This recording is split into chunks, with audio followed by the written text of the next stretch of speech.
noite. Você já experimentou o prazer de uma viagem de trem? O país que hoje corre sobre rodas no asfalto já deslizou sobre trilhos. E o apito de uma Maria Fumaça ainda mexe com a imaginação de milhões de pessoas.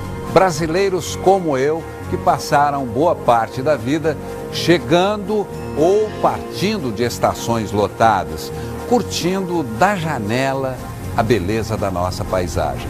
Abril é o mês do ferroviário e nós escolhemos o primeiro programa do mês para contar a história da Estrada de Ferro no Brasil, uma aventura que começou no tempo do Império.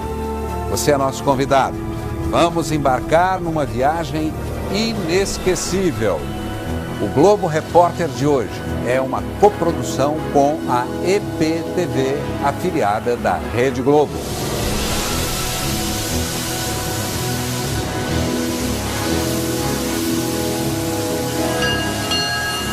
A vida se anuncia. Nas linhas do destino, uma grande jornada. Na velocidade do trem-bala. Ou na lenta contemplação da Maria Fumaça. Tudo depende do olhar de cada passageiro. Sempre tem um ribeirãozinho, você viu lá? É um percurso com oscilações, trechos difíceis, mas também emoções. Fazem a viagem valer a pena.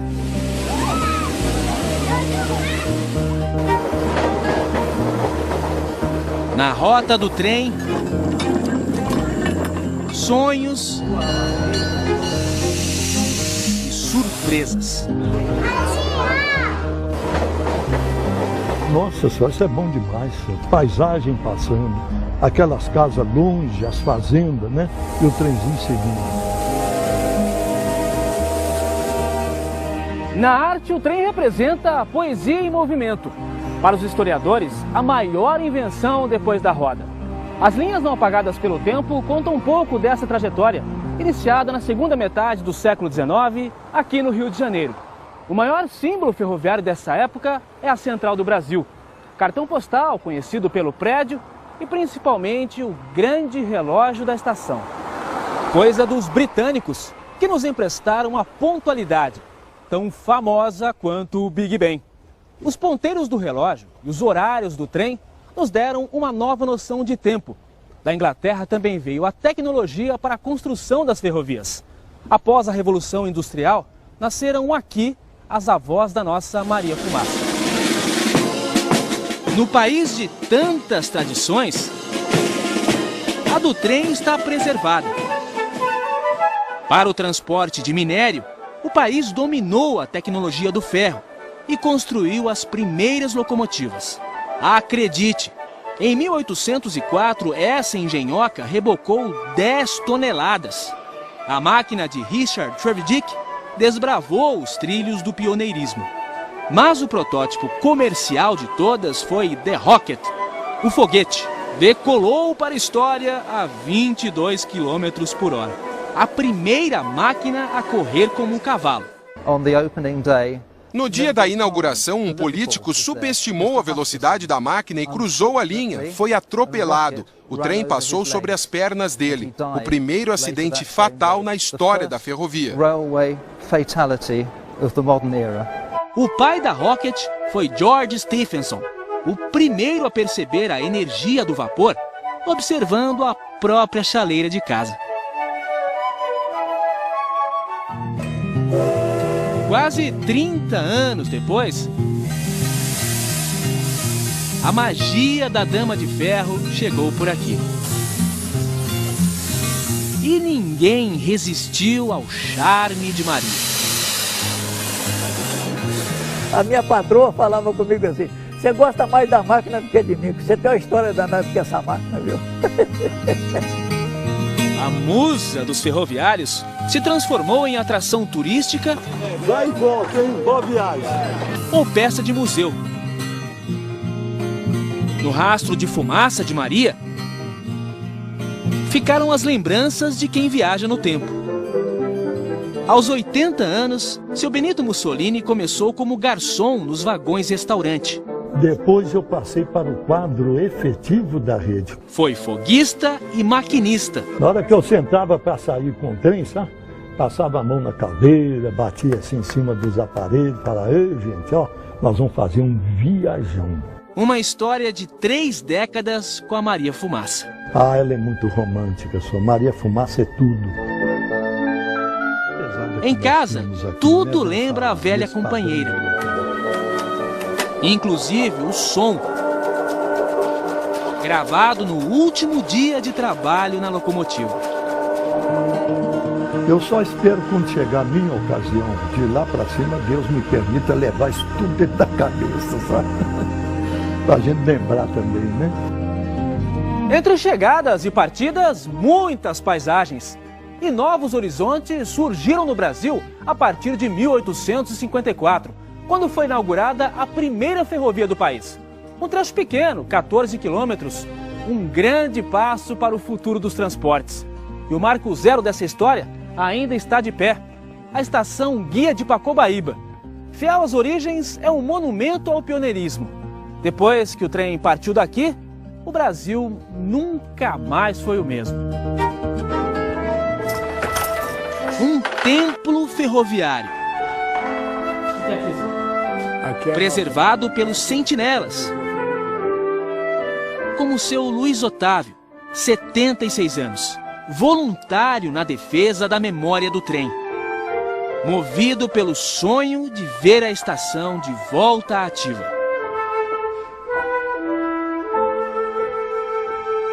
Ainda digo mais, um dia, se essa estrada de ferro reativar, eu não faço mais questão de viver. Por quê, hein? Cumprir o objetivo, né? Meu sonho é ver essa linha funcionar, essa casinha, tudo. Seu Luiz segue os ideais de um iluminado. Irineu Evangelista de Souza, o Barão de Mauá, empresário responsável por colocar o Brasil nos trilhos. Quando o soberano era o imperador, ele foi chamado de rei. De simples mascate, se tornou o dono do Banco Mauá, homem mais rico abaixo da linha do Equador. O empresário fazia os planos nessa casa onde morou em Petrópolis. Trouxe a luz a gás para o Rio de Janeiro e aceitou o desafio de construir uma ferrovia do Porto de Magé até a raiz da Serra de Petrópolis. Nessa época, o Brasil caminhava a passos de mula. No final do século XIX, a locomotiva econômica do país era o café. Produção a todo vapor no Rio de Janeiro e Minas. Mas as viagens das regiões produtoras até o porto levavam meses. Em algumas travessias, 7 em cada 10 sacas se perdiam pelo caminho. Na Serra do Mar, em São Paulo, as mulas despencavam com o carregamento. O Barão de Mauá buscou recursos na Inglaterra e, sem 1 centavo do Império, bancou o projeto. Diziam, né, que ele era doido, né? Ele dizia, já que ninguém investe, eu mesmo vou investir, né? E ele costumava dizer isso para o Mauá. E desde quando o trem é cabrito para subir montanha, né? Na Baía da Guanabara, os barcos à vela tinham a rota desviada pelo vento e ficavam à deriva. O Barão construiu as primeiras embarcações a vapor para a viagem até o cais. Hoje, corroída pela ferrugem, a estrutura metálica avançava 150 metros em direção ao mar. Transportou material para a ferrovia e, mais tarde, passageiros. Perceba o gênio de Mauá, ele estava trabalhando com a bimodalidade, o transporte a barco e o transporte ferroviário. As obras iniciaram em 1852, com uma grande cerimônia, mistura de festa e desfile de modas. O Barão de Mauá convidou todos os nobres da época, além da família real, o imperador Dom Pedro II e a imperatriz Dona Teresa Cristina. O Barão de Mauá entregou ao imperador uma pá de prata e pediu a Dom Pedro que fizesse as primeiras escavações. A falta de intimidade do imperador com o trabalho fez a alegria dos operários da obra. Depois de tanto embaraço, o esbaforido Dom Pedro II desapareceu da festa. Sob o comando de engenheiros ingleses, mais de 200 homens construíram a estrada de ferro Mauá na base da picareta. Em 2 anos, a obra foi concluída, transformando a viagem do cais até a Serra de Petrópolis de 2 horas em 30 minutos. O passeio inaugural foi na locomotiva Baronesa, homenagem à esposa do barão, Dona Maria Joaquina. 4 vagões percorreram o primeiro trecho sobre trilhos em solo brasileiro. E os 26 km/h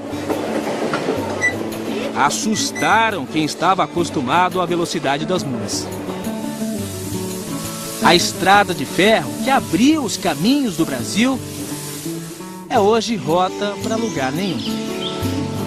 Apenas um trecho da estrada original roda nos trilhos de subúrbio. E aqui o Barão de Mauá chegou ao fim da linha, derrotado por um gigante chamado Serra da Estrela. Ele esbarrou nesse paredão, diferença de 870 metros até Petrópolis, ele não conseguiu. O Redentor chegou de trem ao Morro do Corcovado. As peças foram levadas pelo veículo que hoje transporta os turistas. Mas para alcançar os 800 metros de altura, foi preciso reinventar a roda. Ficou dentada para se encaixar nos trilhos da cremalheira.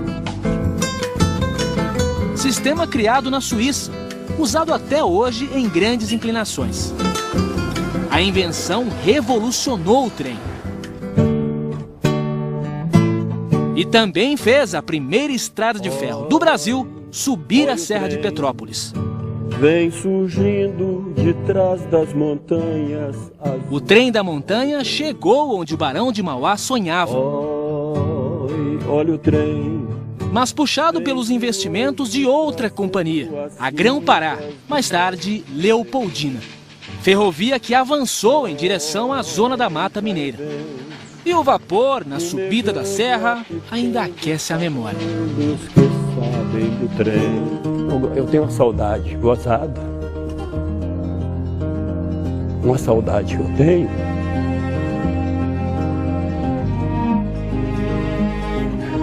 Eu era criança. Aqui nessa estação aqui, ó, que coisa bonita que era. Você vê chegar o trem. Naquela época eu era moleque. Então chegava aquele trem lotado, né? Uns chegando e outros partindo. E aquilo para mim marcava muito. Misturava um pouco da neblina com aquela fumaça da locomotiva, aquilo tudo. Então isso fica muito na lembrança. Para ter essa lembrança em casa, Álvaro construiu a própria locomotiva. Qual que é mais bonita? Aquela lá, né?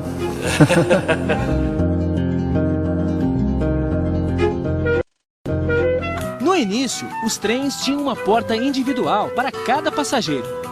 A primeira classe com bancos de couro e a segunda com assentos de madeira. Existia ainda a terceira classe, reservada a quem não tinha condições de pagar. Os pés descalços.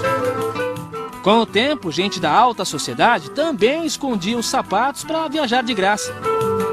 E o condutor via, mas o senhor não pode entrar, o senhor é um homem de bem vestido, só tem... Não, mas eu estou descalço, eu estou cumprindo a lei. A terceira classe foi extinta, mas a malandragem atravessou séculos. A pessoa que chegava numa parada intermediária, via que você vinha fazendo conferência de passagem, descia e passava por período onde a gente já tinha passado. O trem chegou quando a escravatura estava de partida. E surgia o trabalho assalariado. Eu pegava lenha aqui, para botar lá, para poder encher a fornalha. E maquinista? Como é que o senhor se tornou maquinista? Eu era novo ainda, o chefe me falou, ó, tô precisando de maquinista. Então, essa aqui era a sua menina? Essa era uma das meninas que eu adorava. Em Petrópolis surgiram as primeiras vilas operárias e indústrias têxteis. O trem precisava de comunicação eficiente e trouxe o computador do século XIX. As mensagens tinham apenas código, o Morse. Assim era o telégrafo. A história desse meio de comunicação também deve reverência ao empresário do Império. Só o Barão de Mauá poderia construir 12 mil quilômetros de cabos submarinos para a comunicação com a Europa. E a roda do desenvolvimento girou como a cremalheira. Hoje é o concreto, por onde a ferrovia ainda resiste. Mas o passado é a referência na trajetória do trem. Se no Rio de Janeiro foi preciso vencer os obstáculos naturais, em São Paulo o desafio foi ainda maior. A Serra do Mar impedia a ligação entre o Planalto e a Baixada Santista. Um desnível de 800 metros, superado com 13 túneis, 17 pontes e uma das maiores obras de engenharia ferroviária do mundo. A muralha de rocha foi redesenhada pelo caminho do trem. 10 quilômetros de construções numa área sujeita a chuvas e deslizamentos. Trabalho de 5 mil pessoas. Mão de obra qualificada dos imigrantes europeus. Os obstáculos extrapolaram o orçamento e custaram a falência do Barão de Mauá. Ele entregou tudo, até os óculos com aro de ouro, ele entregou para ser para o leilão. Foi uma falência infeliz, porém honesta. Na história do patrono da ferrovia está a riqueza de uma família de sangue azul. Dona Francisca, 79 anos, é marquesa, trineta do Barão. E Eduardo, 43 anos, marquês, tetraneto de Mauá. O que é que ficou para a família? Aí eu costumo dizer para quem quando nos perguntam, vocês estão ricos? Não, aí eu falo, nós estamos falidos desde 1878. Convidamos a nobreza da ferrovia para uma visita, onde tudo começou. Estamos felizes que vocês vieram. Olha só quem está aqui. Na mesma estação, Ai, que maravilha. os herdeiros do pioneirismo. Tanto trabalho, tanto sonho, né? E o guardião da memória ferroviária. Uma pequena lembrança da presença dos senhores aqui. Olha que maravilha. Ai, que bonitinho. Que lindo. Só falta agora ativar a estrada. Só faltou o Barão de Mauá, né? É. Bom, de repente ele até está aqui. Tchau. Onde foi parar o trem pagador? Daqui a pouco, histórias de um Brasil ingênuo e cheio de encanto.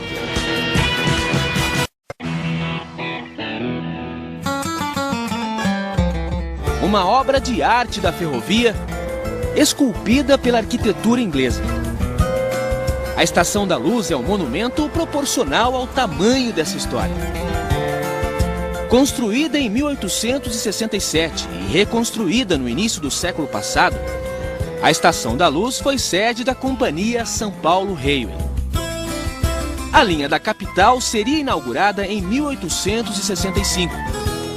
Uma grande festa para 300 convidados foi organizada para receber a comitiva da viagem inicial.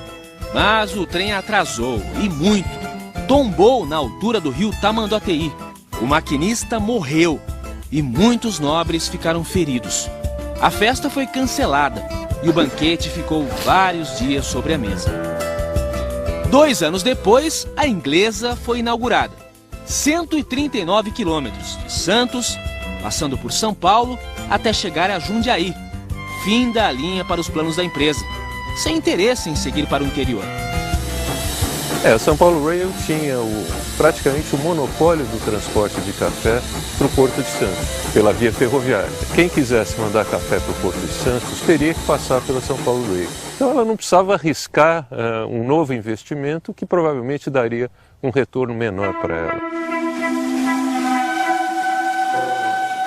O trecho até Tiradentes é o remanescente da mais mineira das estradas de ferro, a Oeste de Minas. A Oeste de Minas, mais tarde Rede Mineira de Viação, nasceu em 1881 pela iniciativa de comerciantes. E na histórica cidade do Ciclo do Ouro, construiu a sede. No trecho de 700 quilômetros, apenas 12 resistiram ao tempo. Por um detalhe, o tamanho da bitola, a distância entre um trilho e outro. Nenhuma no mundo tem 76 centímetros. Por isso ficou o vapor. Como era equipamentos fora de padrão, não compensava financeiramente comprar novos materiais, modernizar. O trem atravessou o Brasil por caminhos de tamanhos diferentes. Teve bitola de 60 centímetros a 1,60 m a larga. Essa é a estreita, de 1 metro, usada em 80% das ferrovias. Parece conversa de bitolada, mas esse pequeno detalhe deu uma briga enorme. Larguistas contra estreitistas. Nesse duelo, perdeu o Brasil. As linhas não tiveram uma integração nacional e contribuíram para a decadência.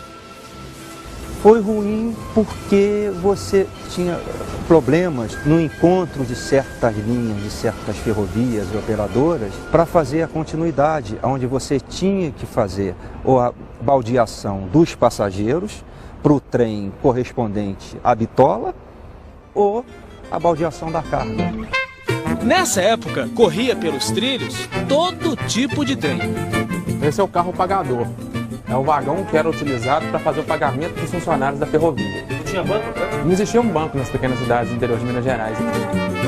O trem de doido em Minas era um trem que circulava periodicamente pelas cidades do interior de Minas, recolhendo doentes mentais para levar para Barbacena, onde havia lá um centro de tratamento psiquiátrico, um hospício. E era uma coisa muito triste, porque o tratamento era muito cruel, quem ia não voltava. Desse daqui, todo mundo fugia. Era somente para a viagem de ida até o cemitério. O carro funerário, né, ele fazia um funeral sob trilhos. Então era de costume que a família contratasse choradeiras profissionais, chamadas de carpideiras. Às margens da linha do trem, nasceram cidades e uma história contada com as sobras do tempo. O Maracanã das ferrovias está em Minas Gerais. Também conhecida como Coliseu das Estradas de Ferro, a rotunda de Ribeirão Vermelho foi a maior do Brasil e comparada às gigantes do mundo, com 4.000 metros quadrados. Era a garagem e também a oficina das locomotivas. Trouxe progresso e mais tarde a decadência. Quando a rotunda funcionava, no início do século XX, a cidade tinha cerca de 10.000 habitantes. Hoje, pouco mais de 3.000. Ribeirão Vermelho é um exemplo de cidade nascida e transformada com a ferrovia. Mas a partir da década de 50, virou cidade morta. Na Paulista Paranapiacaba, surgiu uma vila inglesa só para funcionários da ferrovia São Paulo Railway. Um pedaço de Londres, no Brasil. Na época da taipa de pilão, o Brasil conheceu o primeiro projeto de casas pré-fabricadas. Uma vila planejada, com quarteirões exatos, todas as casas ao meio do lote, jardins por todos os lados. Um lugar iluminado pelas linhas do trem. Telhados da França, tijolos da Inglaterra e madeira da Irlanda. As casas eram distribuídas por seções. Cada engenheiro tinha um número de casas para abrigar os seus ferroviários. E eles começavam sempre numa casa mais simples, né? Não importava o número de pessoas que essa família comportava. E aí, conforme iam fazendo carreira dentro da empresa, eles iam mudando de casa. No topo da colina, o castelo. A casa do engenheiro-chefe. Se você vê os cômodos onde trabalhava o engenheiro, realmente, as janelas estão colocadas de maneira estratégica a observar pontos que eram importantes de serem observados. Então existia uma pressão psicológica, as pessoas se sentiam observadas. Zélia chegou na década de 60. É uma das mais antigas moradoras de Paranapiacaba. Quando eu abro a minha janela, eu penso assim, quantas mãos já fizeram isso, né? Quantas pessoas já viram essa mesma paisagem. O romantismo da Maria Fumaça fez das estações ponto de encontro. Para alguns, as linhas do destino se cruzaram para sempre. Dona Lucinda era uma artista solitária. Até o guarda-chaves, o seu Antônio, dar a cantada certeira. Uma noite ele foi fazer uma serenata para mim, cantou uma música lá muito bonita, né? E na época nem podia abrir a janela, as pessoas não podiam abrir, nem a janela não podia abrir. O namoro era devagar como a Maria Fumaça. Mas um dia o trem acelerou. Depois ele falou para mim assim, olha, mas que beleza da noite, olha a lua lá, que beleza. Aí eu fiquei bobo, né? Fui olhar a lua, ele próprio na minha testa, me beijou na testa. Foi vagabundo! Tá pensando que eu sou essas moças que não costumam agarrar aí? Não sou dessas, não. Deu beijo roubado, né? Foi roubado com ele, né? E agora, pode dar beijo? Beijo agora. Beijo. Agora pode? Pode. Faz as vezes. Agora tá à vontade. Depois do beijo veio o casamento. Vidas semeadas pela estrada de ferro. Um sentimento eterno como a paixão pelo trem. Se for para eu escolher outro Antônio, podia vir do céu quando escolher outro, né? Marido 100%, graças a Deus, né? Continua namorado ainda? Continuem namorados, eternos enamorados, né?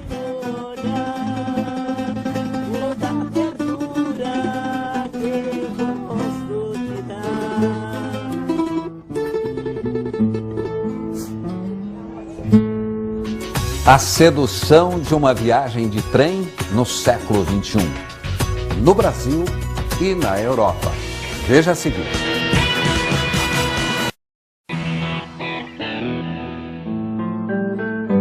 O Brasil já teve a 8ª maior ferrovia do mundo. Após a Segunda Guerra Mundial, na década de 40, teve dificuldades na importação de material. Entre 1935 e 50, as concessões foram vencendo e o governo passou a controlar as companhias. Em 57 nasceu a Rede Ferroviária Federal. Uniu 22 ferrovias do país, mas foi o último suspiro do trem. O trem transportou nossas riquezas, encurtou distâncias nas viagens de passageiros, mas não conquistou a simpatia de nossos governantes. A partir da década de 60, embarcou rumo à decadência. O presidente Washington Luiz já dizia que governar é abrir estradas. E quando Juscelino Kubitschek assumiu em 1956, o Brasil começou a sair dos trilhos. Deixou de ser um país de primeira classe da ferrovia. Me acompanhem nessa viagem. O mapa ferroviário de 1958 mostra quando nossas estradas de ferro atingiram a extensão máxima. Cerca de 38 mil quilômetros, quase a distância de ida e volta até o Japão. O mapa mais recente, o de 2007, revela uma ferrovia menor. Perdemos 10 mil quilômetros de linhas. Mas não se engane, daquelas que ficaram, 62% estão ociosas ou abandonadas, segundo a própria Agência Nacional de Transportes Terrestres. A ferrovia parou e deu passagem ao transporte rodoviário. O país esqueceu o trem e incentivou a indústria automobilística. Queria chegar mais rápido ao progresso. Mas hoje, nos grandes centros, a velocidade é bem menor que a da Maria Fumaça. Na contramão da história, um trem de passageiros ainda resiste. Na estação de Belo Horizonte, a dor de quem fica e a alegria de quem vai. Pela primeira vez, O trem de Minas ao Espírito Santo é uma novidade para a cabeleireira Regina. Um sonho que eu tenho há muito tempo, todo mundo fala. Mas há mais de um século essa viagem é realizada todos os dias. São mais de 600 quilômetros, passando por cidades como Itabira, João Monlevade, Ipatinga, Governador Valadares. Cenários exclusivos da janela do trem. Sempre tem um ribeirãozinho, você viu lá? A ferrovia, por onde passa 40% do transporte de carga do Brasil, atravessa uma área explorada pela maior mineradora do país. Gente, olha só! Dentro do trem, Regina descobre um novo mundo. Essa parte aqui é a parte do cheirinho, ó. Boa, muito bom, muito bom. Essa é a classe econômica, sem ar-condicionado, mas cheia de calor humano. Seu Silas, 75 anos, já fez esse mesmo trecho no trem do passado. Andei na Maria Fumaça, aquele fogo da Maria Fumaça, queimava o chapéu, queimava o terno da pessoa. E agora, como é que tá? Agora tá uma maravilha. Ele mora em Belo Horizonte e, graças ao trem, pode visitar a filha em Governador Valadares. Eu gosto de viajar de trem. Por quê? Não, eu gosto porque é calmo, né? Você viaja com gente igual a você mesmo, né? E todo mundo igual. 13 horas de viagem e a janela do trem é o divã de Regina. Eu acho que você faz uma reflexão, né, com você mesmo, né? Você esquece de tudo, só vê natureza, vento, vento. O trem partiu de Belo Horizonte às 7 da manhã e chega em Vila Velha, na Grande Vitória, às 8 da noite. Então foi bom te conhecer, viu? Mais uma boa amizade desembarca na estação.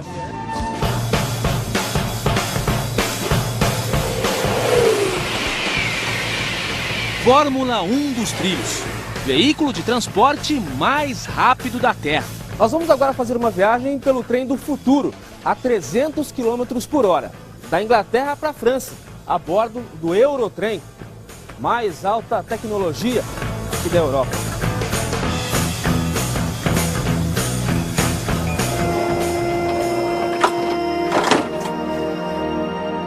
Londres e Paris estão separadas por mais de 600 quilômetros e uma fronteira natural, o Canal da Mancha.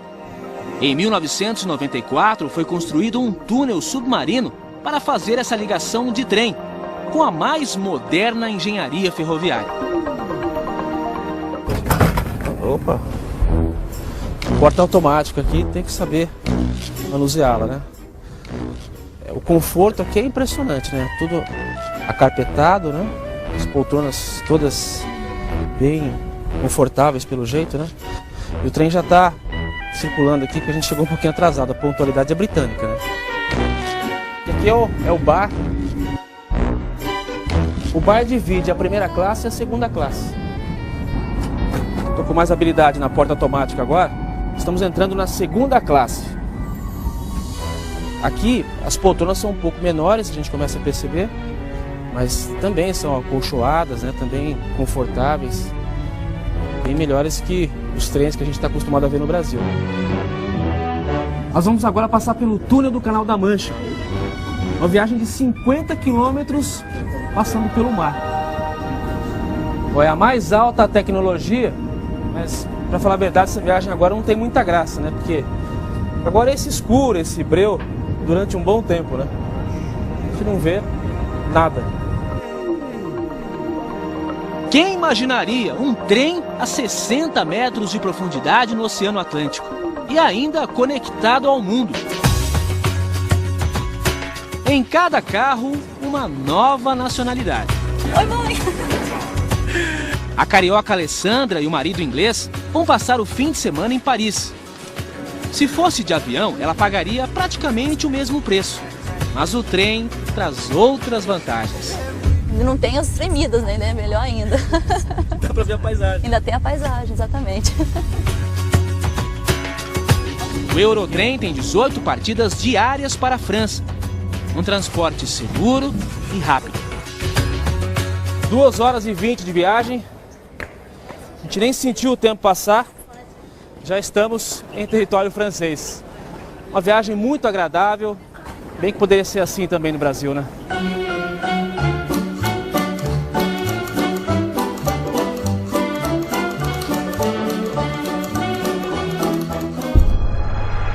os 100 anos da Madeira Mamoré e o apito do trem fantasma. As lembranças da mais dramática aventura sobre trilhos ainda ecoam pelas locomotivas abandonadas na floresta amazônica. Veja a seguir.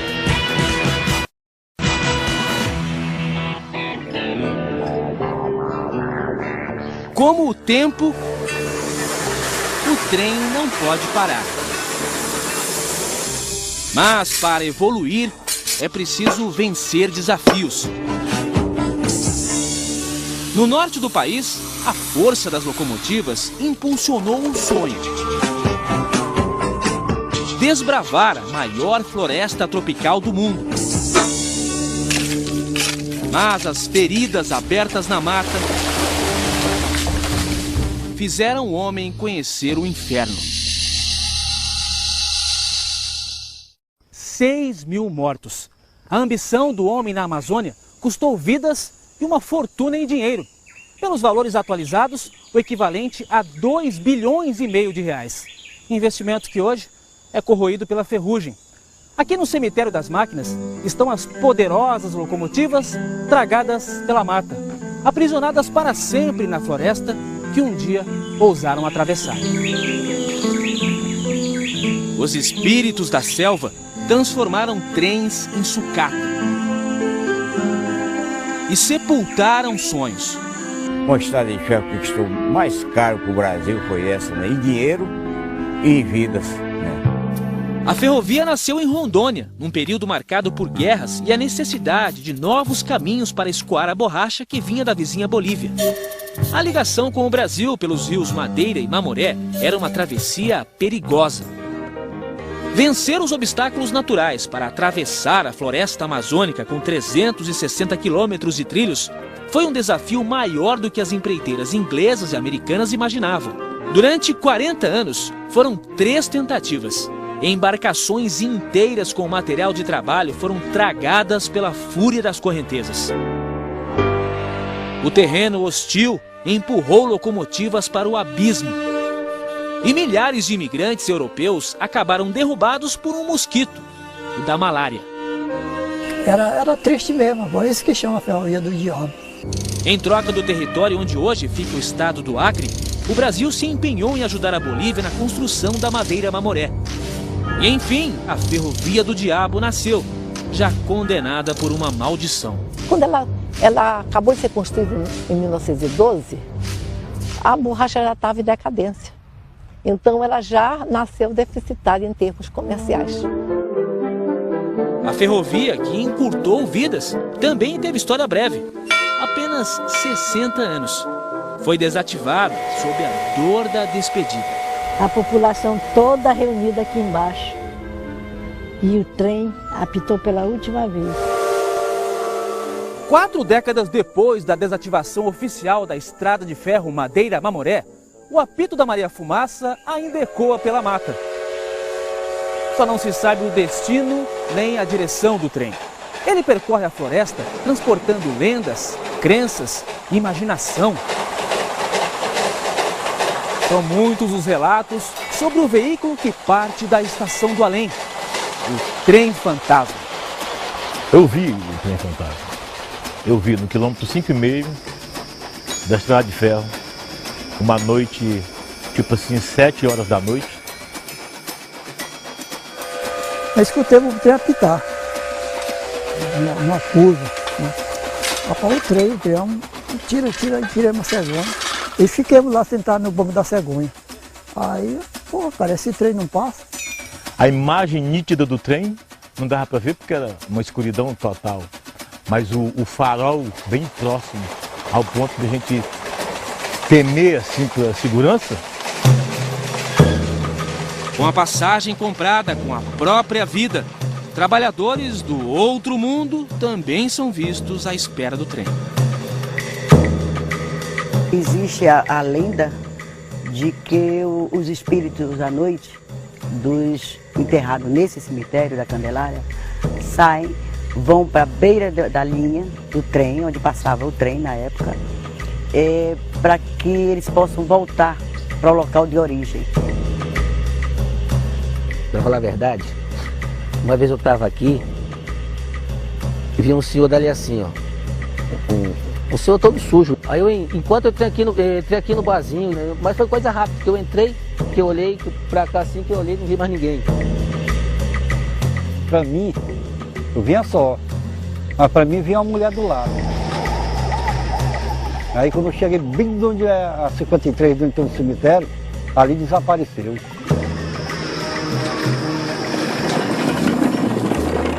Em Guajará-Mirim, o ponto final da linha, José Máximo Lemos, o Zé do Apito, é o último a usar a estrada de ferro.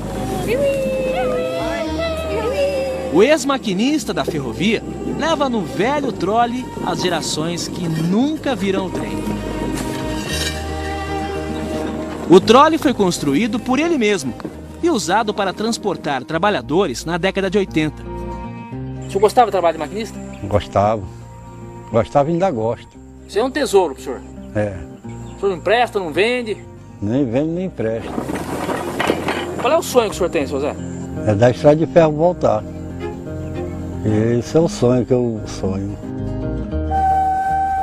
A locomotiva do progresso, que um dia transportou sonhos e esperanças, hoje viaja nos trilhos da saudade. Eu considero a Maria Fumaça uma obra de arte. Como eles conseguiram construir alguma coisa tão linda e tão perfeita numa época tão difícil. E hoje, com a tecnologia que nós temos, não se faz mais Maria Fumaça de tão perfeita assim. Pai e filho. Zé Mário trabalhou na manutenção dos trens a diesel e eletricidade. Seu Vicente dedicou meio século a Maria Fumaça. Quem trabalhou mais? Eu, sem dúvida. Por quê? Porque na minha época não tinha recursos.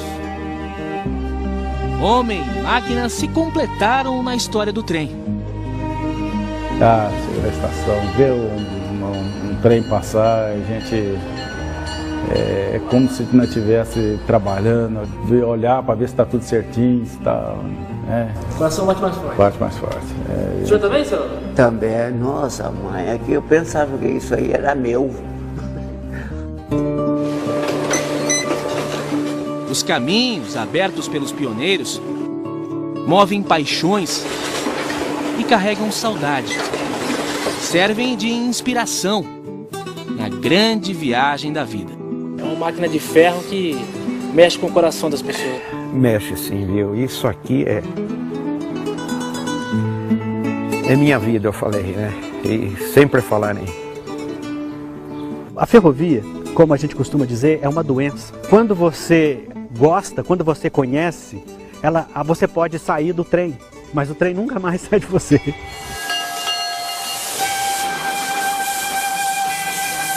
Se a sua jornada fosse projetada na janela, passaria rápida como um trem-bala? No ritmo frenético do estresse? Ou na calma da Maria Fumaça? Onde cada paisagem é admirada nos detalhes. A estação final, todos sabemos qual será. Por isso, o importante é fazer a viagem valer a pena.